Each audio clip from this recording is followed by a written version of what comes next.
free Zoom, because I'm pretty sure they charge $40 a month for like 10 gigs of space, and I have 60 gigs.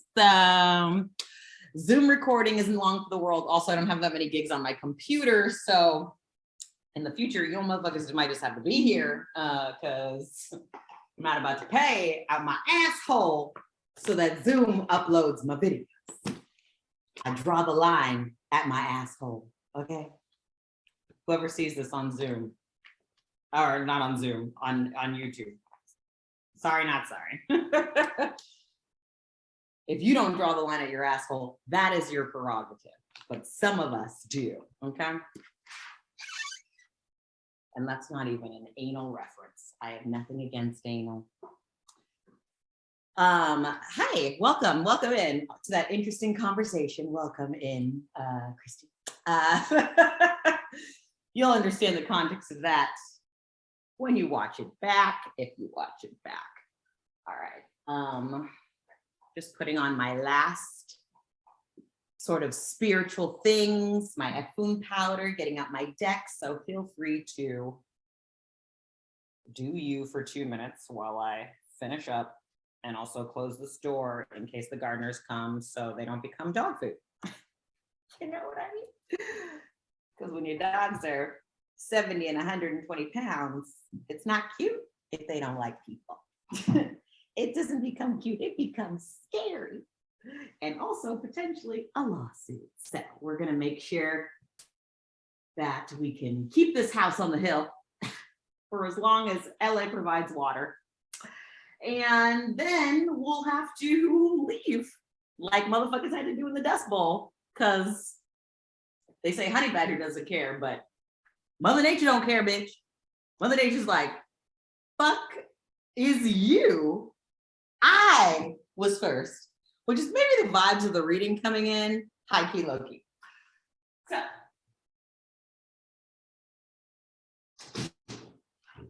relax. You know, which is funny too, because if we, since there's 3 signs in each element, right? Like if we were to break the signs into triadic qualities, feminine, masculine, androgynous, to me, Capricorn is the androgynous earth sign. Virgo is the man. Taurus is the woman, or the masculine, the feminine. And to me, Capricorn's non-binary motherfucker. So in this time of production, inner production though, the funniest thing is that Capricorns have this reputation of being so ambitious, and January is easily the most I don't give a fuck month of the year because you're tired. So it's ironic that they have this reputation. Maybe it's just that they're working in January when other people aren't, and people are like, wow, y'all work hard, and they're like, bitch, I'm just consistent anyways. All right, let's see. Interesting. You know what? This has been an interesting few months for decks, because recently Guided by Spirit by the homie Asia is been wanting to come through, which is funny because for a few years there that I had it would come through for maybe one client as a key card. But recently, even I wanted to go to Soho House, I was like, spirits got shit to say. Some of y'all whose spirits had given up on your ass has come back around for the second time. Oh my God, did I catch that? Bitch, thick thighs. Save lives. Anyway, so concern, opportunity, obstacle, advantage, aversion, but it is not the key card, so we'll pull that last.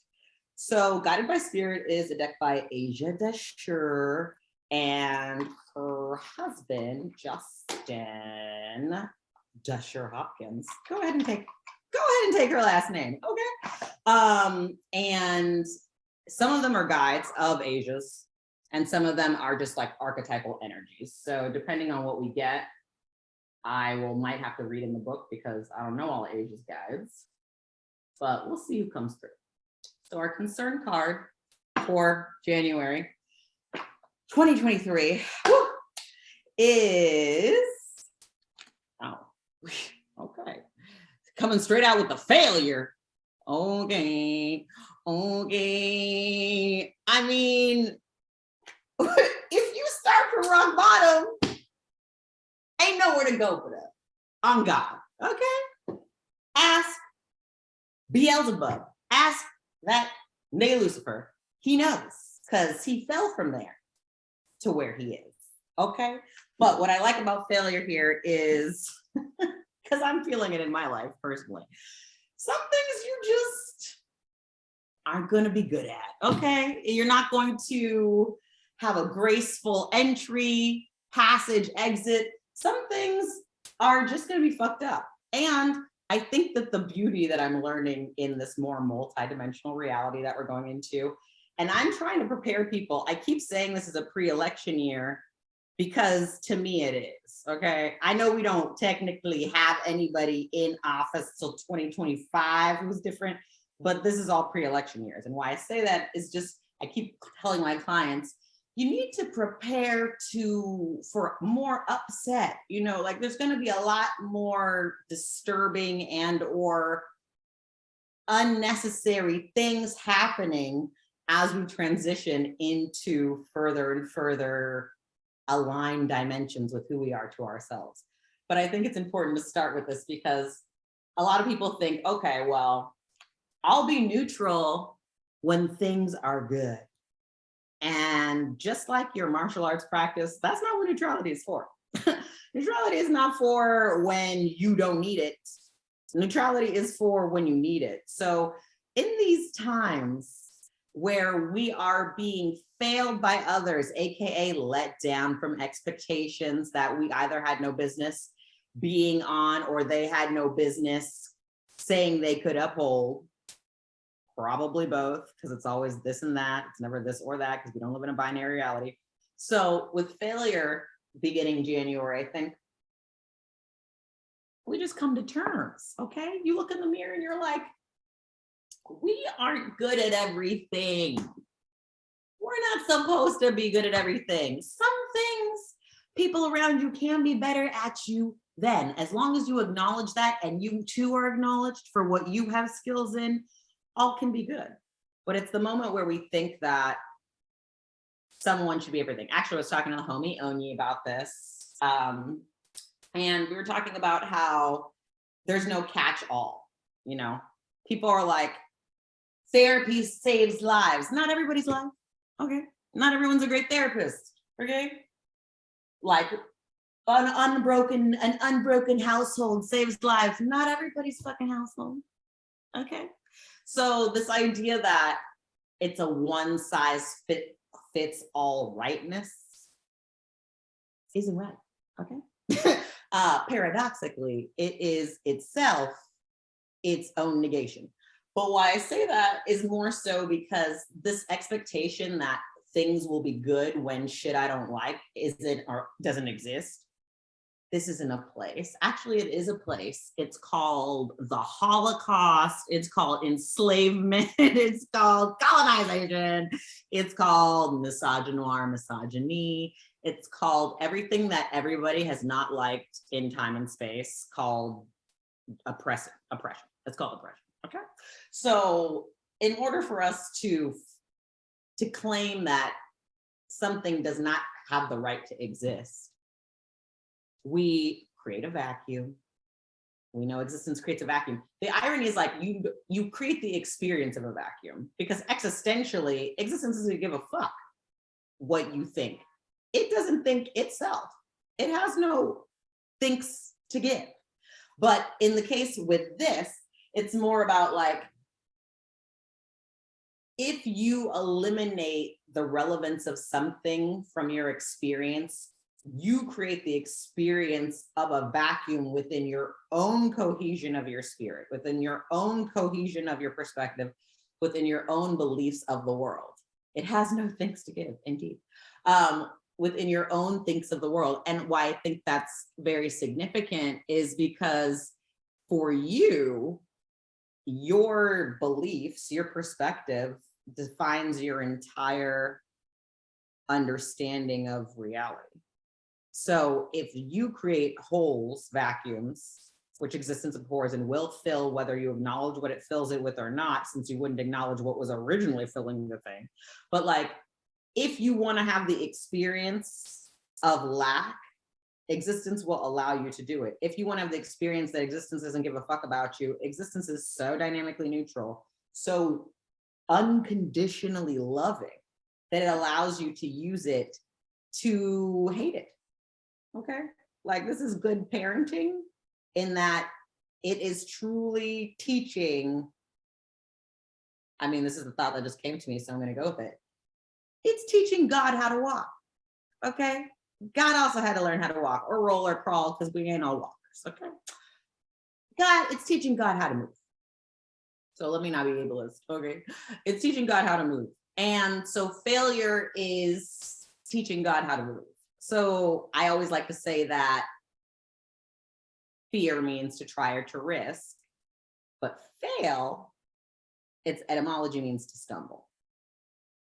So it's the parts in between what we know and or what we have come to expect, not what we can expect, not what we should expect, but what we have come to expect out of conditioning and out of experience. And so to start there is at least, having a moment of transparency with the self. Because I like to say, denial is a complete system. People in denial are also in denial about being in denial. But once you break through that delusion internally, you are in one of the realest places in all of existence. So to recognize a failure, just like recognizing a success and recognizing mediocrity, is checking in with reality as your realist self. And there's nothing more valuable than that as far as your experience of existence and reality is concerned. So if you can heal thyself, you truly heal the world, because if as a healed person, you will see the world as healed, healable, healing. Okay. So the reason, it's a funny thing, is like, you become the change you wish to see in the world. Otherwise you don't see the fucking change, because you're not there to experience the change, because if it's not yours, how are you there? So interestingly enough, I appreciate this read for myself because there are some L's I am taking this month that I really find disrespectful. At the same time, if this is me, doing future Sanyu a solid by eating the shit now, since it's here, I mean, whatever, it's like fresh, then ideally in the future, that bitch doesn't put me in this situation again. You understand? So, on to the opportunity obstacle card. How are we treating the concern? How do we treat failure? Okay. Ooh, I think it's a guide. It is. Bernard Earth. Look at this mysterious Cab Calloway ass motherfucker. Let's see what Bernard Earth, of course, Earth. I think that there's a Bernard star. So obviously Earth, specifically Pentacles energy coming through to be like, I said. Also makes me think of the song Oceana by Bjork. If you haven't listened to that song, you should. It's from the perspective of the ocean, and it's masterful. Let me see. Here we go. Bernard Earth. Wow. I'm out the gate. I relish the heavy lifting. I am a worker of the fields who tills the soil of life. Face turned up to the sun in gratitude. The sun's there whether you can see it or not through the clouds, BT dubs. I love to water your roots as I pull out your weeds. I meet each task with vigor and with love. I offer reason and direction to the dreams you have written high in the sky. I ask for patterns and structure so that ideas can prevail. How do you nurture your beautiful seeds? How do you focus now to build what has yet to be? Okay. Okay, Bernard Star, come through. Not only with a reality check and a grounding check, but also, yeah, but what will you do with right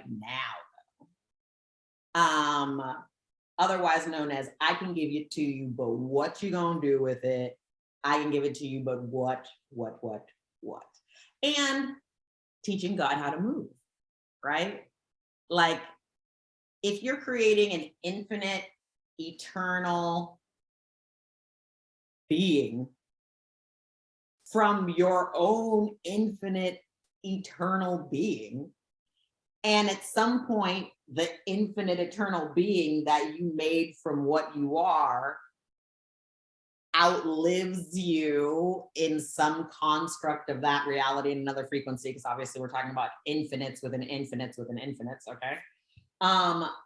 How thoroughly do you have to teach that child if you know it will outlive you for eternity? Like, imagine the lessons you would want to impart if you knew someone had to use them forever. and like, how you would need it to be able to communicate across time, space, language, perspective, culture, density, dimension. How do you make what is universally true, which is experience, okay? Experience, universally true. How do you make experience know what to expect from itself if you have to learn through doing? The answer is you have to learn to do it. So I think that for whatever reason, humanity has decided that humanity and the work that humanity has to do is very unsexy and unattractive and unappealing and wrong and bad and unholy and dirty and disgusting somehow. But we are where we are. So with the opportunity obstacle here, we got to do what we got to do. And I think that's the eating the shit while it's fresh conversation. Like using the manure while it's at its most nutritious, you know what I mean? So I think that Capricorn season obviously would come through with the cutthroat reality, but also with the recognition that, and I think this is very Capricornian and very goaty, which is that any idea of a failure is simply the root of a new version of yourself, a new experience, a different success story, and that you're creating this family tree of what you know about yourself and about others and about existence and about reality, but all of those things you know through yourself and yourself alone. And when you allow yourself to be whole, including not negating not only the negative experience, but not negating the physical experience as somehow lesser than the spiritual experience, when they are one and the same. They're just different generations in the lineage sense, and also in the material sense. They are different generations of the same thing. And actually I was saying to myself too earlier today, if it doesn't matter, it won't materialize. So if that shit is there, it matters. It matters to you because you're aware of it. If it didn't need to materialize for you, you wouldn't be aware of it. So there's always that too. Last but not least, in the original three, we have the advantage aversion. What about my character is helping or hindering my ability to deal with failure? And what about my character is helping or hindering how I treat failure as an opportunity or an obstacle. And we have shadow and light. Indeed, indeed. What about my character helps or hinders me? Shadow and light. So the homie Nick Gilley out here, he's an actor and a writer. He's one of the writers on the show, or used to be one of the writers on the show, American Gods. And he wrote a play called The Darkness. And a big premise of his play, there are many, many dimensions to it, but one of my favorite premises of this play is that he says, you know, it's the light that brings everybody the things, brings everyone the awareness of the things that they don't prefer. And it's to the darkness that we go to pray. It's to the darkness that we go to rest. It's to the darkness that we go to find shelter. And so we have mischaracterized, miscasted darkness as somehow a foe, when we give light all the benefit of bringing both that which we prefer and that which we don't prefer, because that's what it does. And also, of course, there's the fact that shadow is cast by light. So you literally, like, one makes the other. So to not like one, the one that makes the other, or to not like the other that is made by the one, to not like the other that is made by the one. I have never said that, but that's a word. So I'm going to just quote myself really quickly with that. I don't even remember what I said now, so I'm just gonna have to watch this back. But shadow and the light in the advantage aversion place is, to me, also an indication that both can fare you well and both cannot fare you well. So to want it all to be all light or to be all shadow is to not want to be well.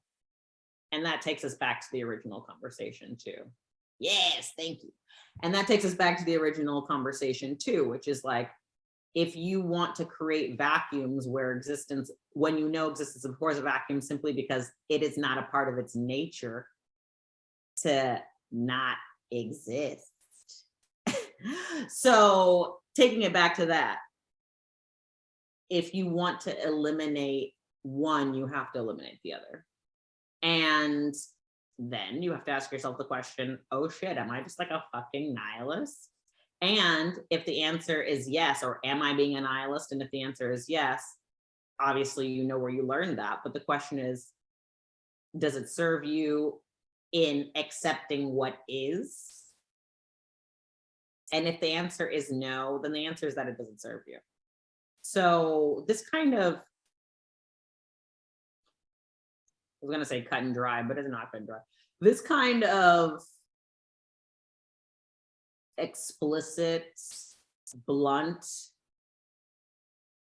acceptance of the reality, I feel, is a strong energy of the chariot year, but also a strong energy of, I think Saturn's moving into Pisces, right? And Jupiter's moving from Aries to Taurus. So we're coming into all these feminine energies that archetypally are just more fluid and generative.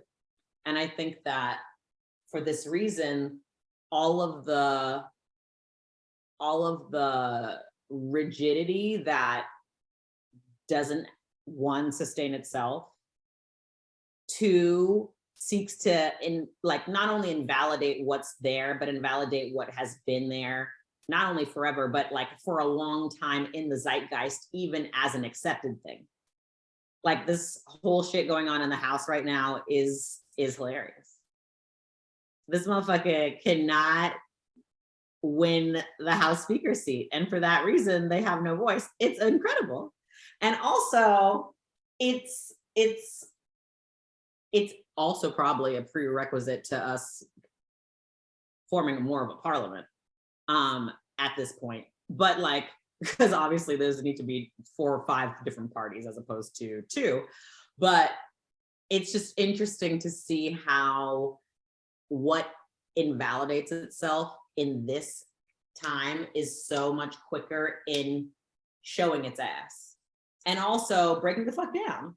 And that's also why all these really disgustingly overprivileged, I mean, is that redundant? All these disgusting ass men, okay, doing disgusting ass shit. Yes, the emperor's new clothes are clear, they're see-through. And what's so funny is that there's nowhere to hide, especially when you just are what you are at this point. And technology is so unrelenting, like existence itself, like a little mini existence, a micro existence, that people's ideas are catching up to them so fucking quickly. And so if you just choose not to eliminate all the ideas, but go in the direction of your preference, there is going to be more evidence of what you have preferred to do. That means good, bad, and ugly though, right? So that means that everyone whose preference is like, fuck everybody and oppression is good, you know, they're going to be showing their asses too. But existence is fine with them. So them showing their asses doesn't mean that humanity is fucked or that like the world is over. It just means that there are motherfuckers like that in the universe. And if you don't want to be around them, you need to do the work of everything they are not. And something that I will bring back Oni again on this. So I guess I'll just have to send this to her because I'm motherfucking quoting her throughout this bitch.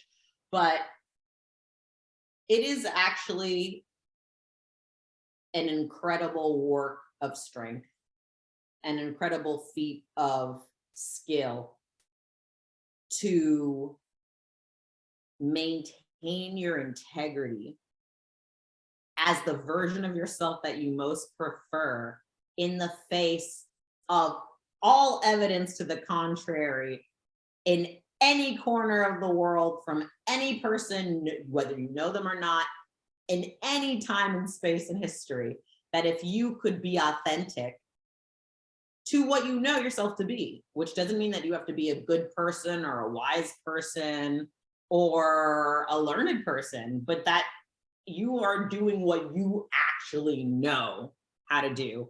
And you're also knowing that whatever happens to you, you can learn to know how to deal with that because it's happening to you. So there's this energy really right now of taking care of yourself. But that's on every front, right? I think we think of taking care of ourselves in the Taurian sense, like in the Libran sense. Let me pour this back and have these nice eats and like not have to do anything. But when we think about self-care in the Capricornian sense, it's like, am I good? Am I balanced? Is my shit sustainable? Am I gonna have to come do this later? Am I gonna have to come work on this again? And in that case, it's not a good investment. So now that we've gone through that, we're gonna do the key card and then I'm gonna move on to the individual pulls.